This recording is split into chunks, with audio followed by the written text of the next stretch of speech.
Good morning, everyone. We stand just a few days before the holiday of Purim. And this morning's rip from the headlines is more of an oral headline because the headline is the question that comes through my inbox or phone every couple of minutes these days is, when should our Purim Suda be? When should the Purim Suda be? When should we be celebrating? When should we have that meal? And every year is Purim that has a Suda, but this year that question is a little bit loaded because the holiday 14th of Adar falls out on a Friday, which, in addition to whatever complexity you think takes place here, also creates what's called a 3-day Purim in Israel, as we will see when we look at the sources. Purim is a unique holiday in that it's technically biblical in that it appears in the Bible, in the Tanakh. It's not Torah because it doesn't appear in the Chumash, in the 5 books of Moses, where we normally get our Torah laws. It's obviously very much influenced by rabbinic laws and enactments subsequently. So it has a very unique placement. They say that the way Maimonides puts it, the Rambam, Divrei Kabbalah, it's part of our tradition, right? We usually think Kabbalah is Jewish mysticism, mainly because when we talk about our tradition has legal and narrative and mystical traditions all part of it, but it has this unique aspect that it is biblical, but not Torah and not fully rabbinic, but implemented very much by the rabbis. In many different ways, holds a very unique place in the Jewish calendar of holidays. So we're going to dive right into the sources and examine this 14th of Adar Purim on Friday situation, which creates 3 days of Purim, and also introduces us to the unique question of when should the Suda be here on Friday. So the Mishnah in Megillah, source number 1, starts off by talking about when the Megillah is read. Technically, the Megillah is read, according to that Mishnah, on the 11th, the 12th, the 13th, the 14th, the 15th of Adar. So technically, today becomes the first day of that the Megillah would theoretically be read. And it lays out the distinction. A lot of it had to do with the fact that the reality of Jewish communities at the time was that you could have people living as a small Jewish community or maybe even extended family, but they didn't have a Megillah scroll to read from. They didn't have a minyan to participate in. They didn't have a congregational dynamic anywhere near them. So they would usually append themselves to the nearest larger Jewish community for these needs.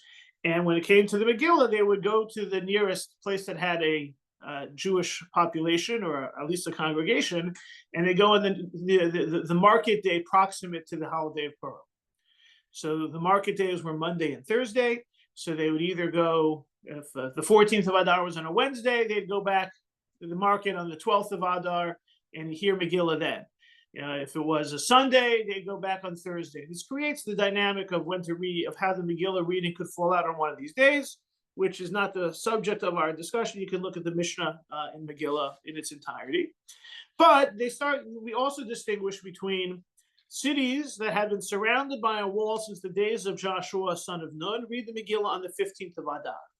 There's the idea of the what they call, what is officially called Shushan Purim, because in the story of the Megillah, the Jews fought on the 13th, and then they celebrated on the 14th.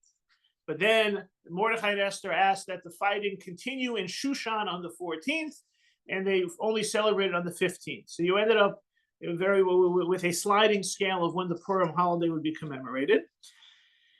And when the rabbis started interpreting and implementing the Purim holiday, they said that this idea of Shushan being on the 15th really would only be relevant in that one community. How can we extend that? So let's extend it to some of our walled cities. But Jerusalem is a walled city, but Jerusalem wasn't walled since the times wasn't active Jewish community in this Purim story. So they said any community that has a tradition of being walled from the time of Joshua ben Nun when the Jews entered the land, all those cities, walled cities, will have the same rule as Shushan and celebrate Purim on the 15th.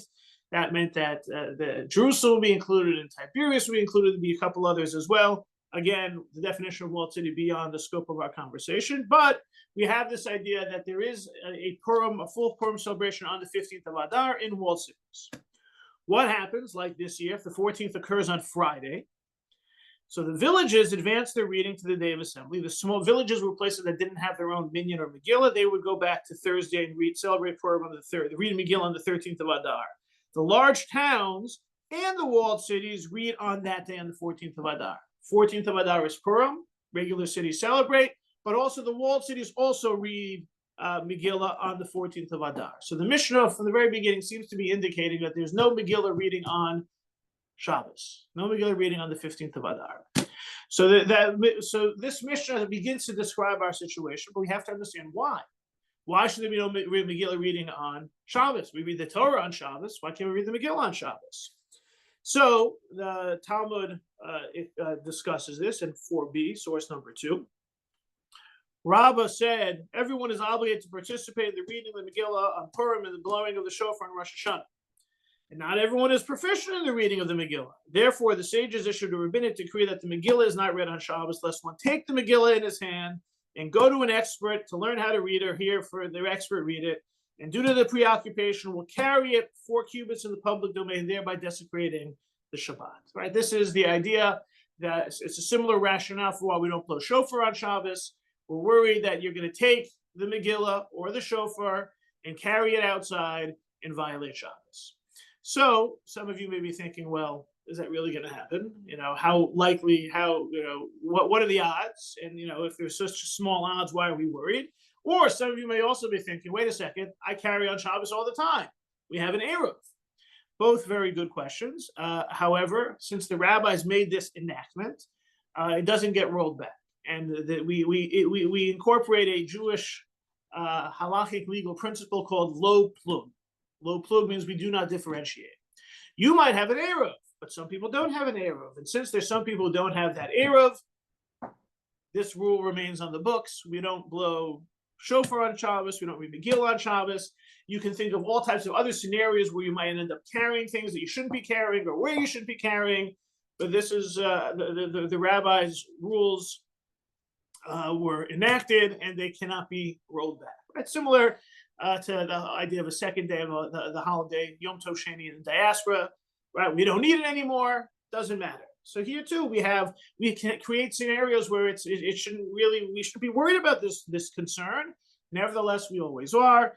There's no Megillah reading on there's no Megillah reading on Shabbos, period. So in places where walled cities like Jerusalem, for example, this year, right? Every year Jerusalem celebrates Purim with 15 Adar. This year should be no different.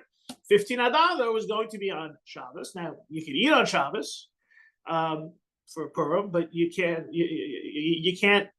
read Megillah on Shabbos. Now, if you can't read Megillah, what about the other laws? Well, giving charity, that's going to be a problem because you don't give charity on Shabbos. What about Mishloach Manot, gifts of food? That could be complicated also because if you can't carry, you can't send. But the Gemara does not really address this specifics, which is not atypical of the Talmud. The Talmud presents us with some of the principles, but doesn't always give us all of the detailed implementations of these principles. But we know we know that there's no Megillah reading on the 15th, and we know that means that Jerusalem will read on the 14th. So Jerusalem's Purim is now going to be impacted by the calendar. How's this all going to play out? So to sum it all up, Rabbi Eliezer Melamed in Pinine Halacha says the 15th of Adar, when Purim is celebrated in walled cities, sometimes coincides with Shabbat. Right? We know that from the Talmud. The 14th of Adar never coincides with Shabbat. Right? This is something that the Talmud does not mention, because the Talmud was still grappling with the calendar that wasn't necessarily set.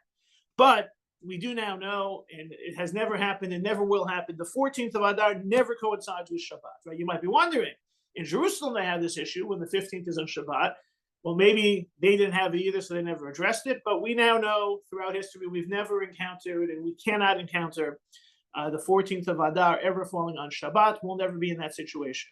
This is similar to, my favorite question. People start asking, in February time, when's Pesach? So being a smart aleck rabbi, I say it's the 15th of Nisan. Right? People really want to know what day on the calendar it is or what day of the week it is. But there's certain things that you can know in easy ways to remember. Lo Adu Rosh. Rosh Hashanah will never fall out on Adu, Aleph Dalet Vav, 146, Sunday, Wednesday, Friday. The first day of Rosh Hashanah can never be those days. Our calendar doesn't work that way. Lo Bidu Pesach. Passover never falls out on Bet Dalet Vav, 246, Monday, Wednesday, Friday. Right? The first day of Passover can't fall out on Monday, can't fall out on Wednesday, can't fall out Friday. First day of Rosh Hashanah can't fall out on Sunday. First day of Passover can fall out on Sunday, as we know from this year. When Purim, 14 Adar, falls on Friday, Passover falls out on Sunday. That's just it's not rocket science. It is mathematics, but that's just the way it's going to work. So there's certain rules of the calendar, and Rabbi Malamer just puts it out there. You will never find 14 Adar on Saturday. When the 15th falls out on Shabbat, Purim in that year is called Purim HaMishulash, the triple Purim, because its mitzvot are divided over 3 days. Right? We know Purim is on the 14th of Adar. Shushan Purim is on the 15th of Adar. Shushan Purim actually deserves an element of celebration because the Megillah says the Jews forevermore will celebrate on the 14th and 15th of Adar. Now, usually what happens, 14th Adar is the real day. We go all out. By the 15th of Adar, we're all Purimed out. Some people have a hangover. No one's really celebrating Shushan Purim the way they should. So Purim is, by definition, really a 2-day holiday, which in practice really is only focused on one.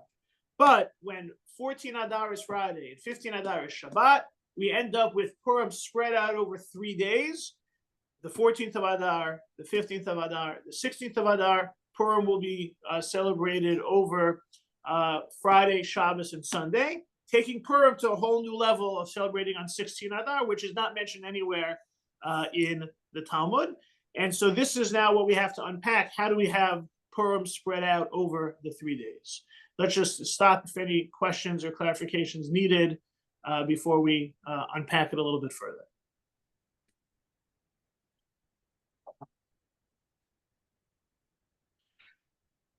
All right, so let's go into how this will fall out. So the Shulchan Aruch, Code of Jewish Law, tells us how to do it.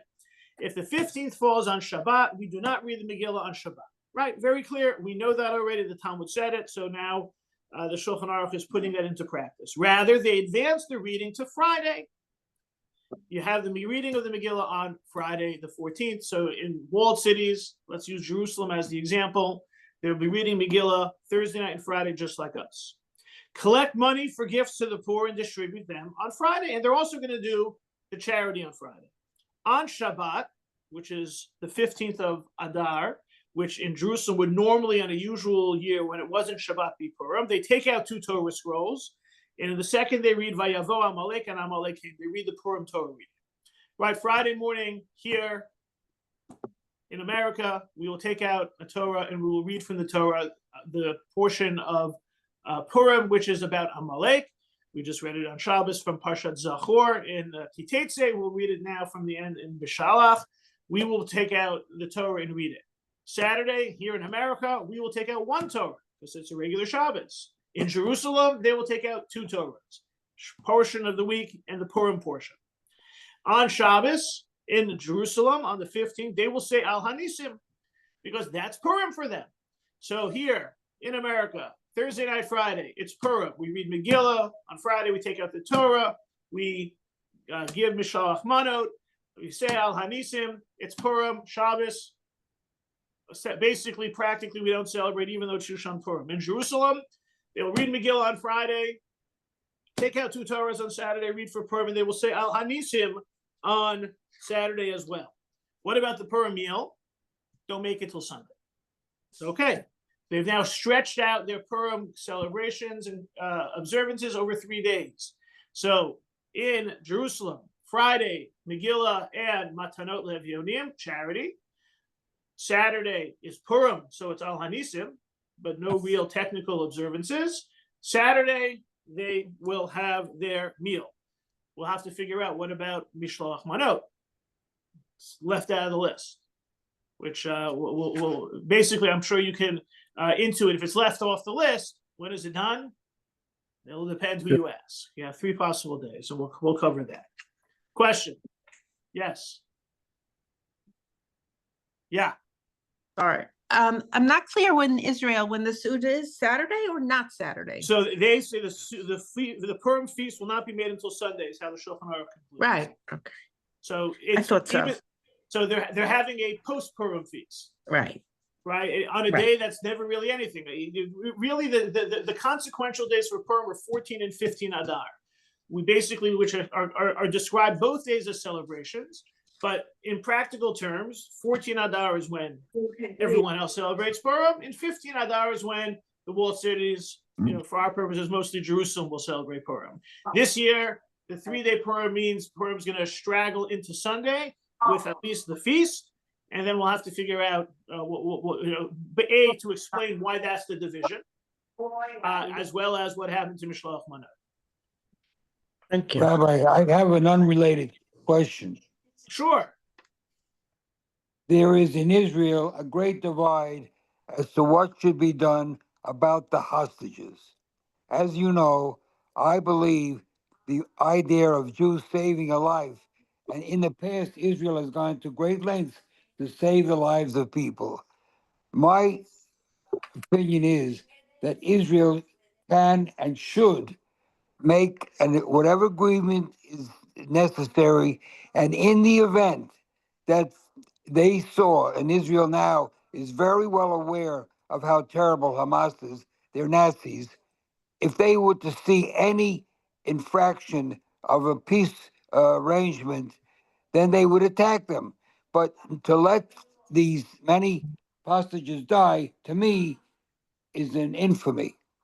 All right. So look, you're talking about evil, and Purim is about the victory over evil, and I think you're 100% correct. I think Israel's doing everything it can. If only Hamas will just let them go, they'd be free. I think no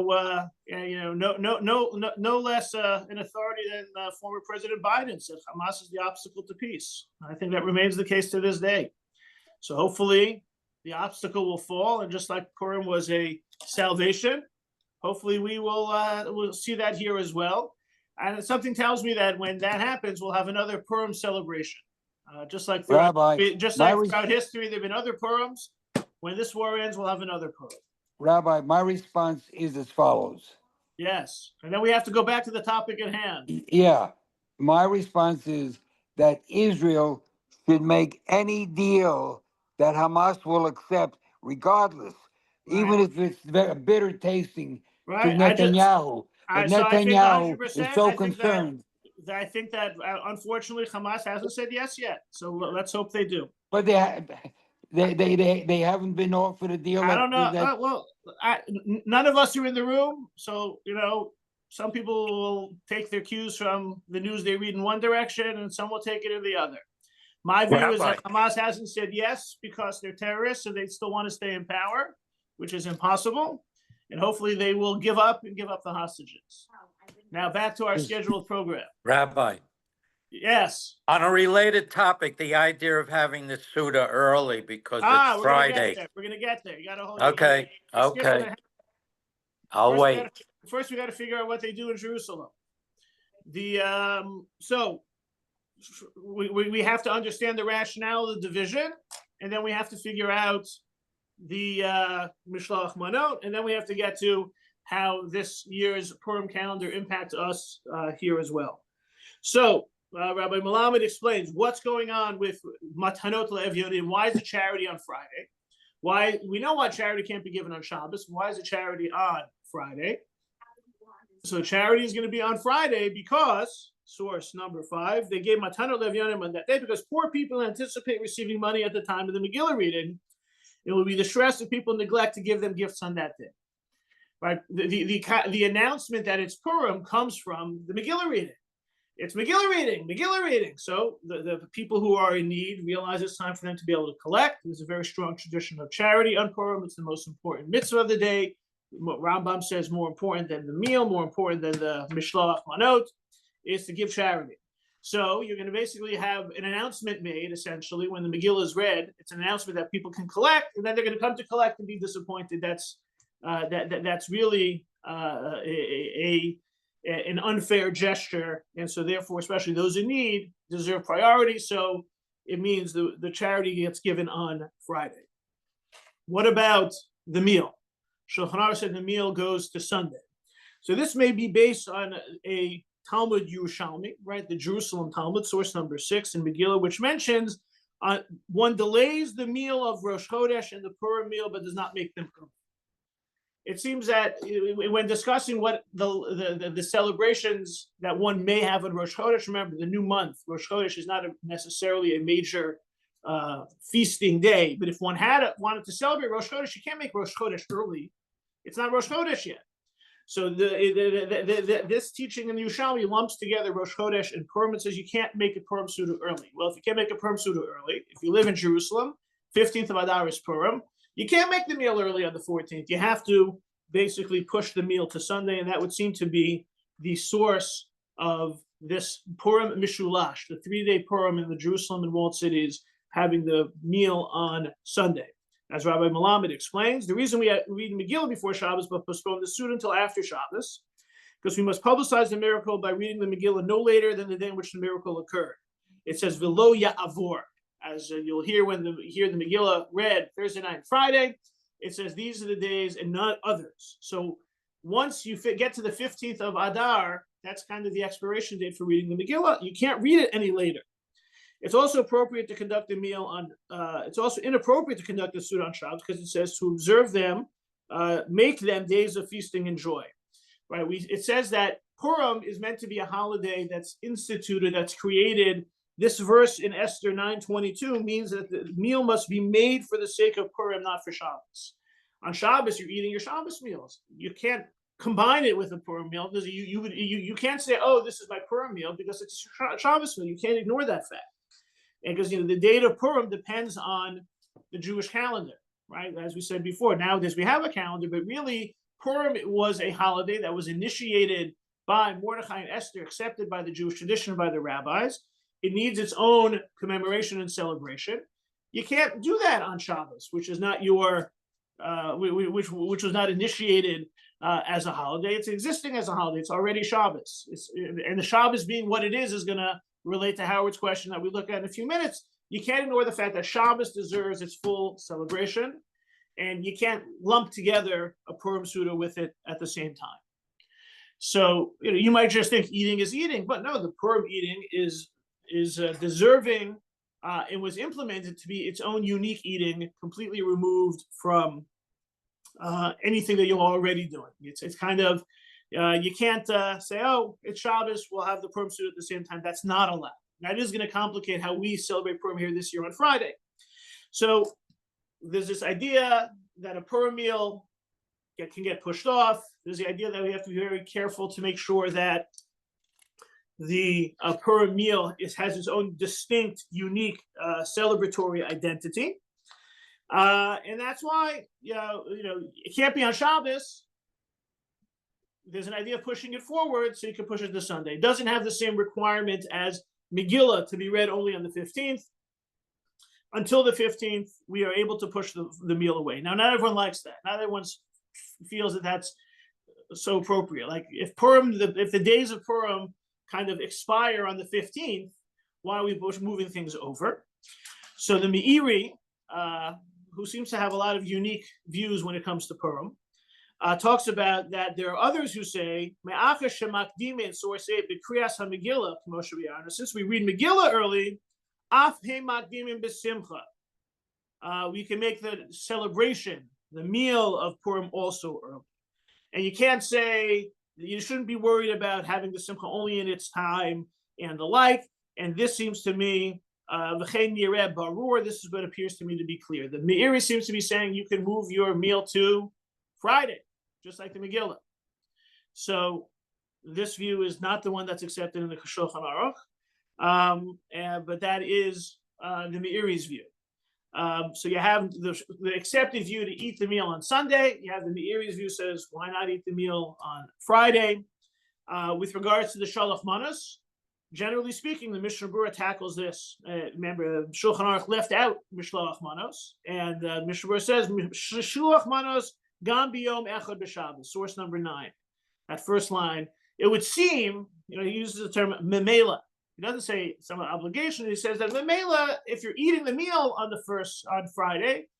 Sunday in Jerusalem, that's when you're going to send Mishloach Manos. He goes on to talk about, because many feel that Mishloach Manos is connected directly to the Seuda, to the meal, because Mishloach Manos literally means to send a mana, is a course. Mishloach Manot means to exchange courses. It's almost potluck. The idea of Mishloach Manos wasn't like we have today, that it's candy or cake or shtick, right? Or these big baskets that you order. No, it was for the Suda. People would go to gather together for a meal. Someone would bring 2 courses and someone would bring 2 courses. Then you have a 4-course meal. It works out perfectly together. So that's the Mishnah Berurah's memela.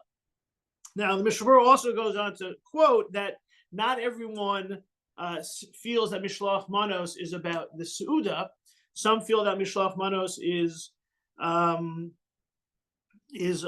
just the idea of an idea of friendship. The idea, because it says Mishloach Manos ish l'reyehu. You're supposed to give gifts one to another, one to the friend. And so there's a distinction. There's 2 approaches to Mishloach Manos. One, it's about the food. The other, it's about the friendship. The 2 F's: food or friendship. If it's about the food, it's much more connected. It can be much more connected to the meal. If it's about friendship, then it has to, it's about making a nice gesture. Now, we can create a scenario where the Mishloach Manos might be about the food, but not about the friendship, or the friendship without the food. For example, let's say you drop the Mishloach Manos off to someone's house with a note that says who it's from, but the note blows away. And your recipient gets the food, but has no idea who it's from.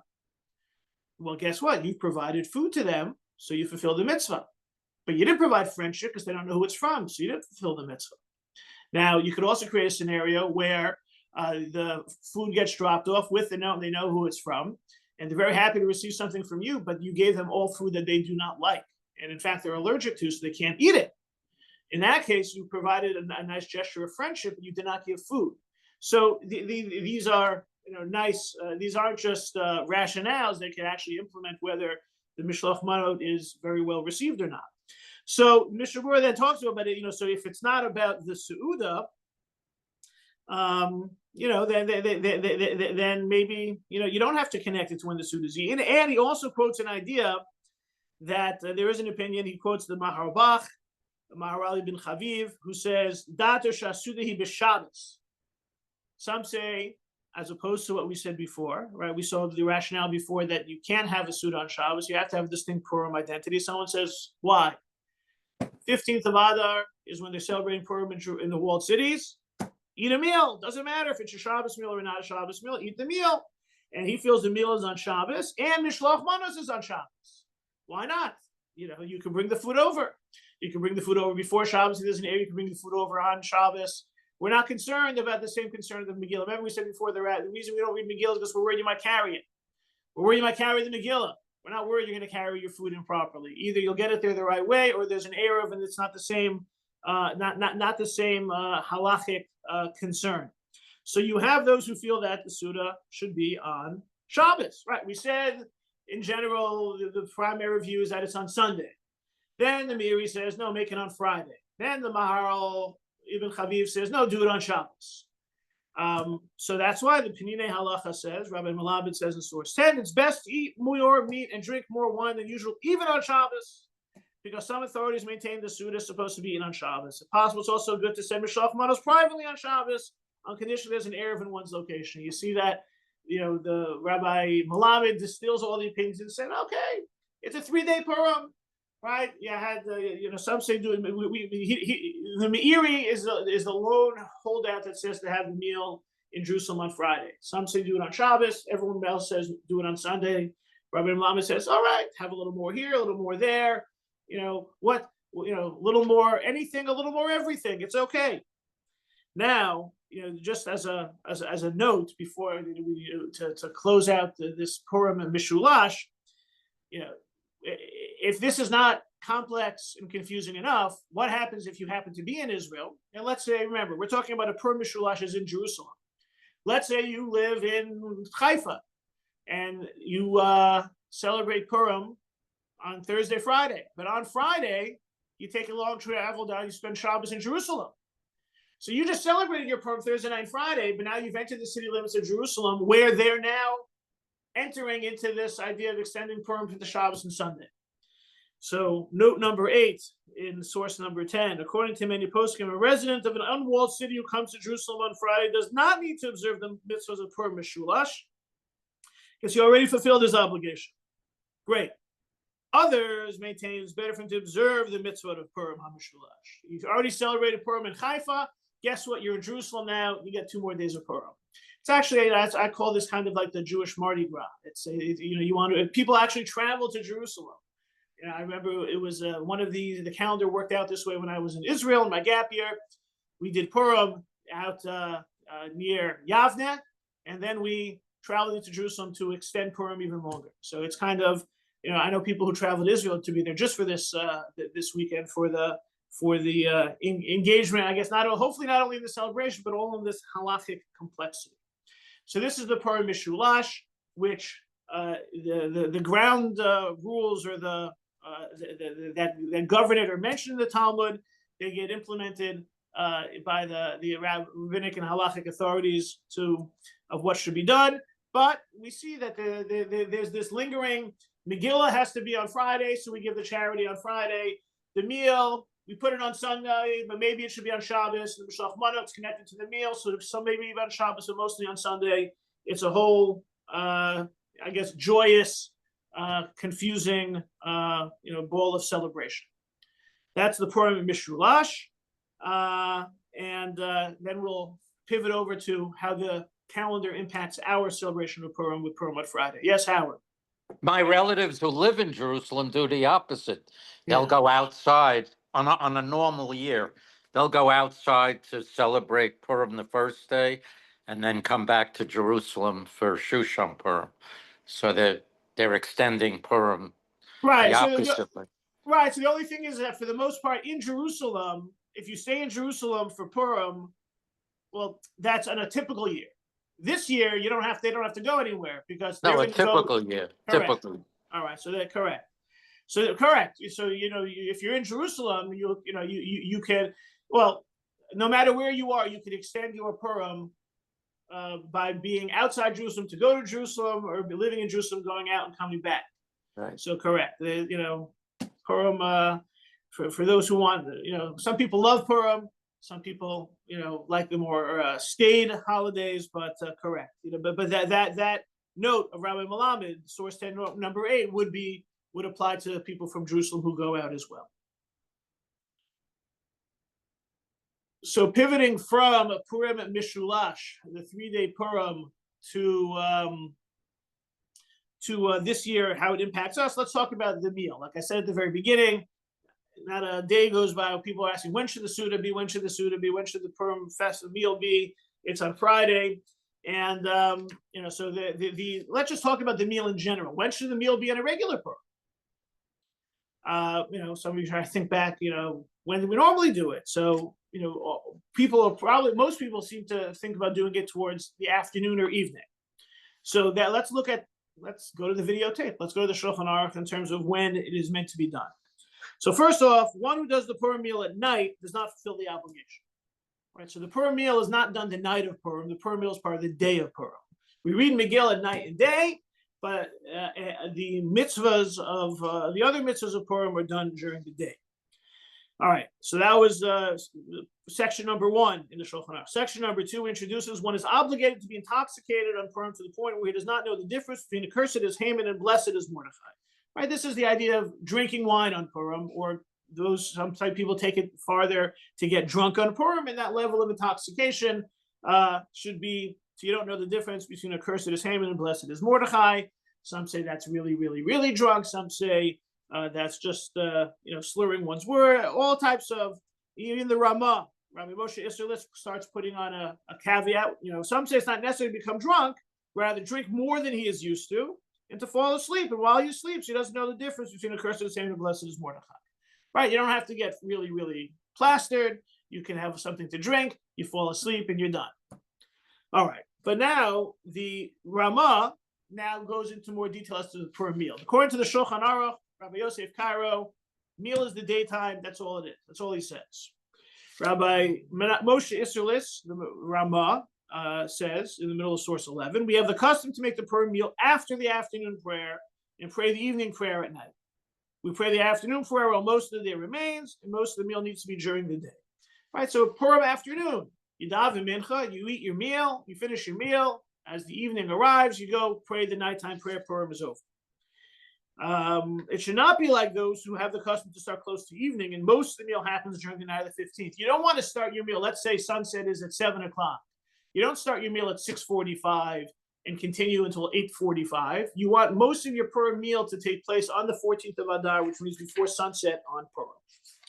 So the Shulchan Aruch says it has to be in the daytime. The Ramah says our custom is to make it in the afternoon towards the end of the day, being careful that the meal concludes as Purim ends and not too late that night. So Ramah addresses now what happens when Purim's on Friday. When Purim falls out on Friday, have the meal in the morning because of honor for Shabbat. Purim's on Friday. You have to eat another big meal Friday night. Have the Suda early. And he quotes this as being minhagim. This is customs. And one who wants to have his meal every Purim in the morning is allowed to. You could have your Suda every year in the morning. Right? The idea of making the Purim meal in the afternoon or towards the evening, he says you could.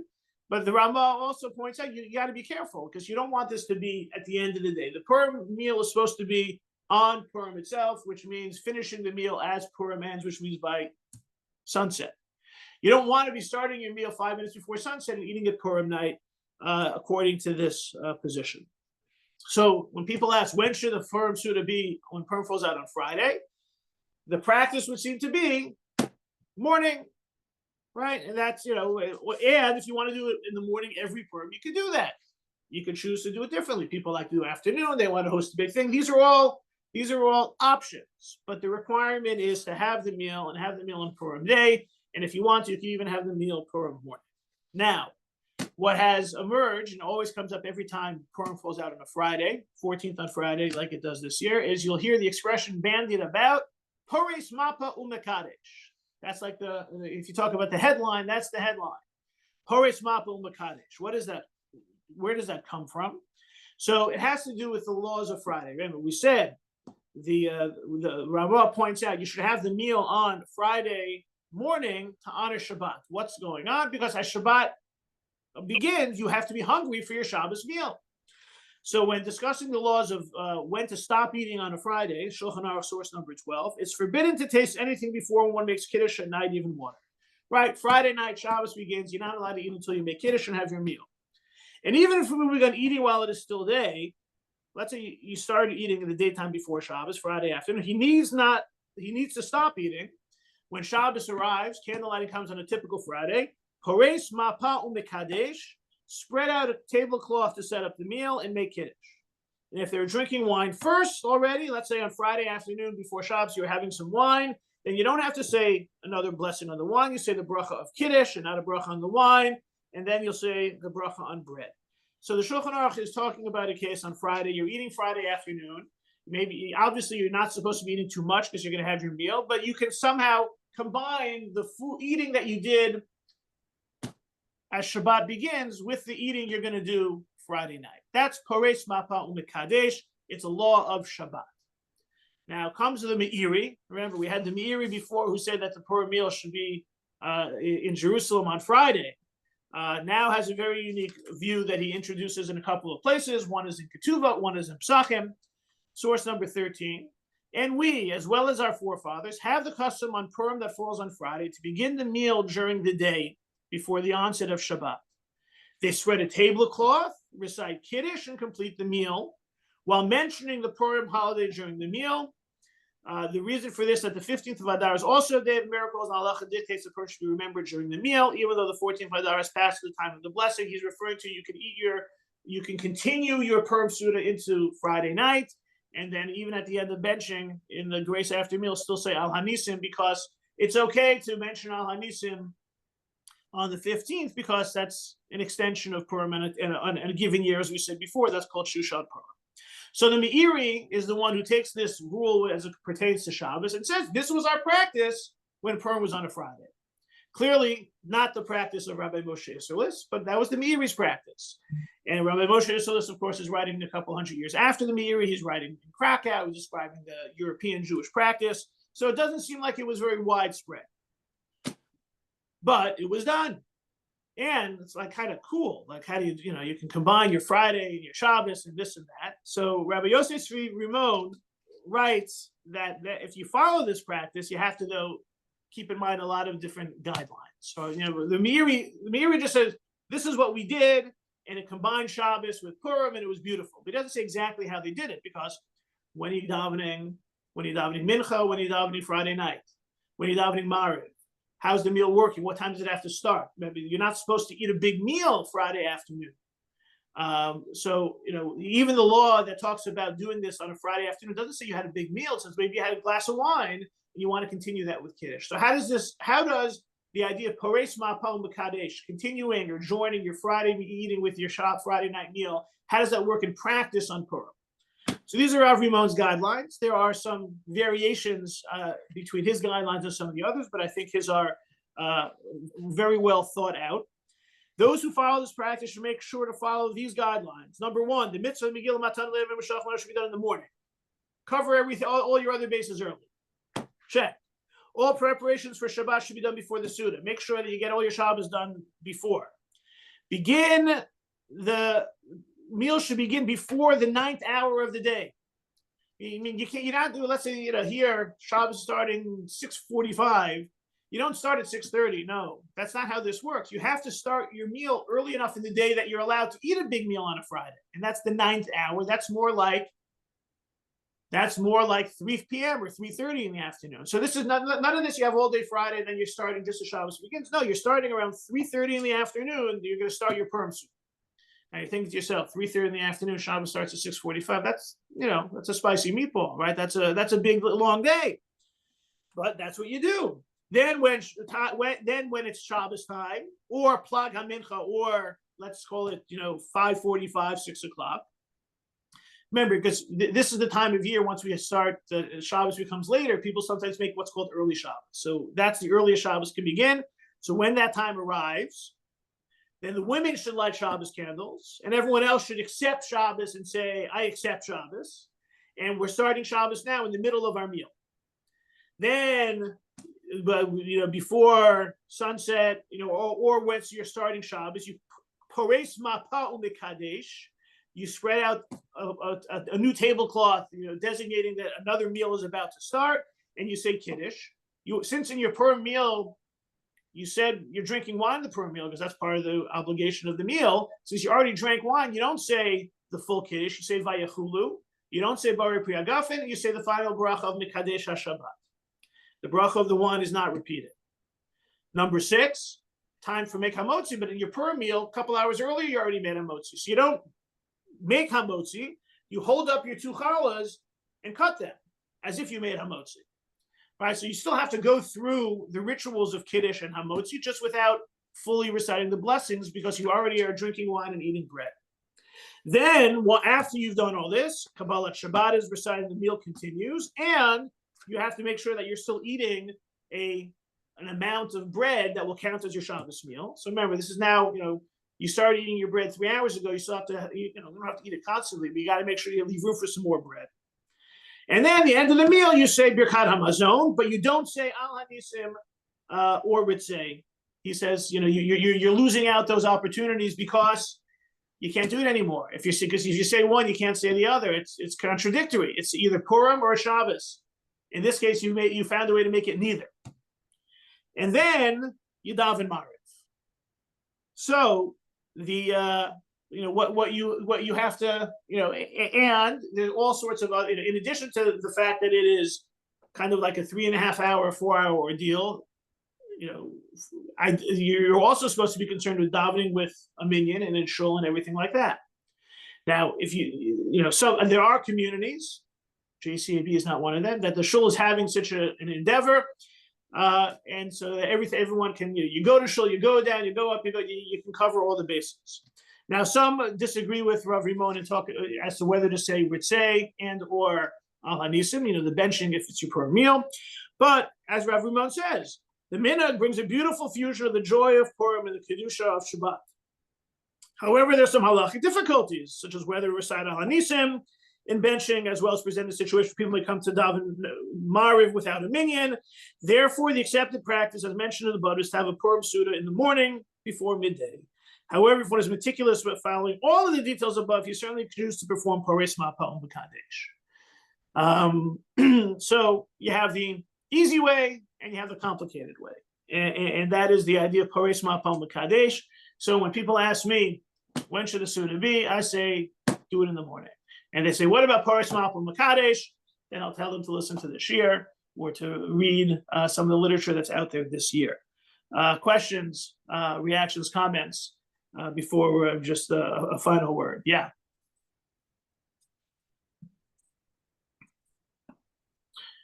So I think a lot of this with regards to Purim, and as Purim approaches and on Friday and on Shabbos, I'll definitely address these issues as we celebrate. There's a verse in Mishlei, it's source number 15, it's chapter 15, it's verse 15 of Mishlei, which says the good-hearted has a continual feast. This is how actually the Ramah concludes the first section of the Code of Jewish Law when they're talking about a year not like this year, but when there's two Adars, about what to do on the 14th and 15th of Adar Rishon. Right, we celebrate Purim when there's two Adars, we celebrate Purim in the second Adar. But what about the days of 14, 15 Adar 1? And the Shulchan Aruch says that some people also celebrate and have additional feasts on these days. And the Ramah comments about that, Tov Lev Mishtat Tamid. The person who has a good heart is a continual feast. The idea of seeking opportunities to appropriately celebrate, I think, is very much the motivation of all of what we're talking about Purim, whether it's the 3-day Purim, the 2-day Purim, the 1-day Purim, the Suda in the morning, the Paras Ma'apal B'Kadesh, is meant to force us to try and be a little bit more good-hearted and celebratory. Hopefully, the Nahafachu of the original Purim story continues to lead to overturning of all the evil decrees against the Jewish people, so we can celebrate more fully this year and in the future. Amen. Amen. Amen. Thank you.